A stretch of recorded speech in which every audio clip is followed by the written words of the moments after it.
Hello guys. So நம்ம captain America brave new world படம் இப்போ வந்து ரிலீஸ் ஆகி கிட்டத்தட்ட 4 டேஸை தாண்டி இப்போ 5th டேயில் வந்திருக்கோம். ஸோ இந்த படத்தினுடைய ஸ்டோரி எக்ஸ்ப்ளனேஷன் ப்ளஸ் இந்த படம் வந்து எப்படி இருக்குது அப்படின்ற ஒரு ரிவ்யூவும் நம்ம வந்து இந்த வீடியோவில் தெளிவாக பார்க்க போகிறோம். ஃபஸ்ட்டு நம்ம ஸ்டோரிக்கிட்ட இருந்து போயிடலாம். ஸோ ஸ்டோரி அப்படிங்கிறது பார்த்திங்கன்னா ரொம்பவே கொஞ்சம் சிம்பிளான ஒரு ஸ்டோரி தான். நம்ம தியோடியஸ் ராஸ், அதாவது தண்டர்போல்ட் ராஸ் வந்து இன்க்ரெடிபிள் ஹல்க் படத்தில் நடந்த சம்பவத்துக்கு அப்புறமா அவங்களோட பொண்ணான பெட்டி ராஸ் வந்து அவங்கக்கிட்ட பேசுகிறது கிடையாது. ஸோ அவங்கள வந்து கன்வின்ஸ் பண்ணி நான் மாறிட்டேன், இப்போ நான் ரொம்ப நல்லவன் அப்படின்னு காட்டுறதுக்காக இந்த படம் முழுக்கவே நம்ம ராஸ் வந்து போராடுற மாதிரி ஒரு ஸ்டோரி போகும். At the same time Eternals படத்தில் வந்து இந்த டியாமண்ட்டை வந்து அடமாண்டியம் மெட்டல் இருக்குது பார்த்தீங்களா. ஸோ அந்த ஒரு மெட்டலை வந்து உலக நாடுகள் அனைத்துக்குமே போய் சேரணும் அப்படின்ற மாதிரி உலக நாடுகள் அனைத்தும் ஒரு அமைதி ஒப்பந்தத்துக்கு கீழே வர்ற மாதிரியான ஒரு ஸ்டோரி வந்து போகும். படத்தோட இறுதியில் அந்த அமைதி ஒப்பந்தம் வந்து சக்ஸஸில் தான் முடியும். ஸோ இதுக்கு நடுவில் லீடர் வந்து ஜென்ரல் ராஸ் வந்து இப்போ பிரசிடென்ட் ராஸாக மாறிடுவார். அவருக்கு கெட்ட பேர் வந்து அவர் எல்லோரும் கெட்டவனாக பார்க்கணும் அவர் அப்படின்றத ஒரு ரிவெஞ்சை வந்து தான் இந்த படம் முழுக்கவே நம்ம லீடர் வந்து பண்ணிகிட்ருப்பார்.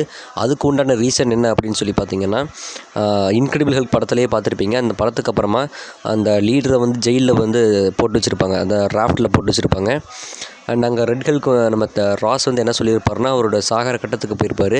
நீ என் உயிரை காப்பாற்று, நான் வந்து உன்னை வந்து இந்த ராஃப்ட்லேருந்து காப்பாற்றுறேன் அப்படின்ற மாதிரி சொல்லி லீடரை ஃபுல் அண்ட் ட்ரூலி ஏமாற்றி ரொம்ப அவர் மட்டும் பொழைச்சிக்கிட்டே இருந்தார்.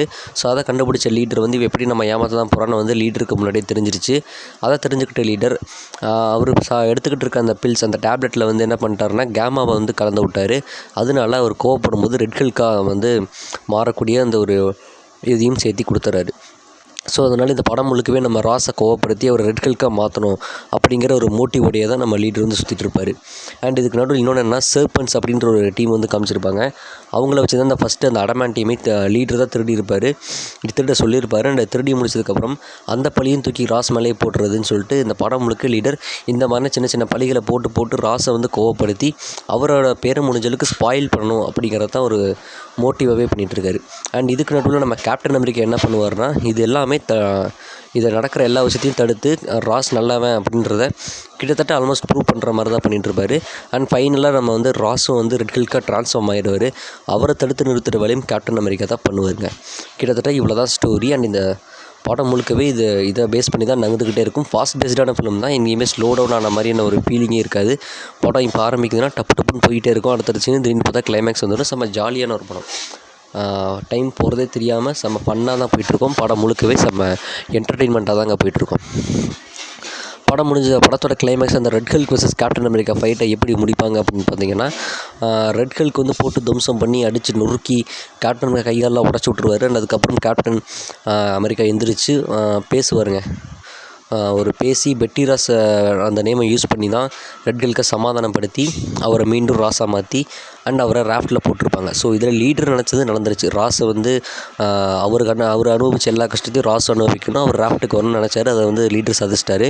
அண்ட் படம் முடிஞ்சதுக்கப்புறம் போஸ்ட் கிரெடிட் சீன், அதுதான் வந்து கொஞ்சம் அல்டிமேட்டான ஒரு சம்பவமே நடந்துச்சு. டூம்ஸ்டே கண்டான ஒரு டீஸை வந்து இந்த இடத்துல லைட்டாக பண்ணி விட்ருக்காங்க. கேப்டன் அமெரிக்கா வந்து ராஃப்டில் இருக்கிற லீடரை போய் பார்த்துருப்பாரு. லீடரை வந்து மீண்டும் ராஃப்டில் அரெஸ்ட் பண்ணி வச்சுருப்பாங்க. அந்த லீடரை பார்க்கலாம் அப்படின்னு சொல்லி நம்ம கேப்டன் அமெரிக்கா போகும்போது அவரும் போவார். நீ வந்து பார்த்தியா, நீ என்னமோ நான் சாக போகிறேன்ற மாதிரிலாம் சொன்னேன், நான் நடந்த எல்லா பிரச்சனையும் தடுத்து நிறுத்திட்டேன் பார்த்தியா அப்படின்னு சொல்லுவார். அப்போ தான் நம்ம லீடர் என்ன சொல்லுவார்னா, இதெல்லாம் பிரச்சனையே இல்லை, இது இனிமேல் தான் பிரச்சனையே ஆரம்பிக்குது அப்படின்ற மாதிரி இன்கர்ஷன் ஈவெண்ட்டை பற்றியோ இல்லை டாக்டர் டூமை பற்றியோ ஒரு சின்ன டீஸ் வந்து பார்த்திங்கன்னா கொடுத்துருக்காரு. அது என்னன்னு சொல்லி தெளிவாக நம்மக்கிட்ட வந்து அவர் கன்வே பண்ணலை. ஸோ பட் ஆனால் இன்கர்ஷன் அல்லது டாக்டர் டூம் இதற்கான ஒரு டீஸை தான் வந்து நம்ம ஹிண்ட் மாதிரி கொடுத்துருக்காரு. கிட்டத்தட்ட நம்ம கேப்டன் அமெரிக்காவை வார்ன் பண்ணியிருக்காரு. இன்கர்ஷன் ஈவெண்ட் நடக்க போகுது அப்படின்னு, இல்லைனா டாக்டர் டூம் வரப்போகிறாரு அப்படிங்கிற மாதிரி தான் ஏதோ ஒரு மீனிங்கில் நம்ம கேப்டன் அமெரிக்காவை வந்து வார்ன் பண்ணியிருக்காரு. அண்ட் இதோட இந்த படமும் முடியுதுங்க. படம் வந்து டோட்டலாக ஒரு 2 ஹவர் ஃபிலிம் தான். 1 hour and 59 minutes தான் அந்த படமே இருக்குது. ஸோ அதனால் ரொம்பவே ஃபாஸ்ட் பேஸ்டாக செம்ம என்டர்டெய்னிங்காகவே போகும். அண்டு ஏற்கனவே சொன்ன மாதிரி இந்த படம் எப்படி இருக்குது, இதை வந்து பார்க்கலாமா வேணாமான்ற மாதிரி கேட்டிங்கன்னா செம்ம ஜாய்ஃபுல்லான ஒரு படம் தான். பட் ஆனால் வந்து இதுக்கு முன்னாடி வந்து ப்ரீவியஸ் படமான டெட்பூல் அண்ட் வுல்வரீன், அது இல்லாமல் டாக்டர் ஸ்ட்ரேஞ்ச், இந்த Multiverse of Madness, No Way Home, End Game, Infinity War, இந்த மாதிரி அந்த மாதிரியான படங்கள்லாம் நீங்கள் வந்து ரீவாட்ச் பண்ணிக்கிட்டே இருக்கலாம். எத்தனை டைம் பார்த்தாலும் சலிக்காத ஒரு ஃபீலிங்கை கொடுத்துக்கிட்டே இருக்கும். எத்தனை டைம்னா ரீவாட்ச் பண்ணிக்கிட்டே இருக்கலாம். பட் ஆனால் இந்த படம் captain America brave new world அந்த மாதிரியான ஒரு படமான்னு கேட்டிங்கன்னா கிடையாது. ஒரு டைம் பார்த்துட்டிங்கன்னா அதுக்கப்புறம் செகண்ட் டைம் உங்களுக்கு பார்க்குறதுக்கு அவ்வளோ சீக்கிரமாக இன்ட்ரெஸ்ட் வராது. ஒரு சில பேருக்கு வரலாம், பட் நிறைய பேருக்கு இன்ட்ரெஸ்ட் வர்றது ரொம்ப கஷ்டம். ஸோ இது வந்து கிட்டத்தட்ட ஒரு ஒன் டைம் வாட்சபிள் ஃபிலிம் மாதிரி தான் இருக்கும். பட் ஆனால் மற்றபடி இந்த படம் வந்து ரொம்ப இன்ட்ரெஸ்டிங்கான ஒரு ஃபிலிம் தான். ரொம்ப எல்லோரும் பார்க்க வேண்டிய ஒரு ஃபிலிம் தான். ரெட் கில்க செம்ம மாஸாக காமிச்சிருப்பாங்க. கேப்டன் அமெரிக்காவுக்கு மட்டும் எந்த இடத்துலையும் கேரக்டர் டெவலப்மெண்ட் அப்படிங்கிறது சுத்தமாக இருக்காது. பட் அவரை சுற்றி நடக்கிற மற்ற எல்லா கேரக்டர்ஸ்க்கும் கேப்டன் அமெரிக்கா மூலியமாக கேரக்டர் டெவலப்மெண்ட் அப்படிங்கிறது நடக்கும். அண்ட் அவெஞ்சர்ஸ் டீமை பற்றியும் ஒரு சில விஷயங்கள்லாம் வந்து இந்த படத்தில் பேசியிருக்காங்க. அண்ட் ஃபியூச்சரில் அவெஞ்சர்ஸ்ன்ற டீம் வந்து ஃபார்ம் ஆக போகுது அப்படிங்கிறதுக்கு உண்டான ஒரு ஹிண்ட்டையும் கொடுத்து தான் போயிருக்காங்க படத்தில். ஸோ அதனால் கிட்டத்தட்ட டூம்ஸ்டேக்கு ஒரு ட்ரெய்லர் ஒரு ஹிண்ட்டு கொடுத்த மாதிரி ஏகப்பட்ட டீஸ் வந்து டூம்ஸ்டேக்காக பண்ணிகிட்டு தான் இருந்திருக்காங்க. இந்த படம் ஃபுல்லாகவே நல்லாவே இருந்துச்சு. படம் ஃபுல்லாகவே அந்த நல்லா ஒர்க் அவுட்டும் ஆச்சு.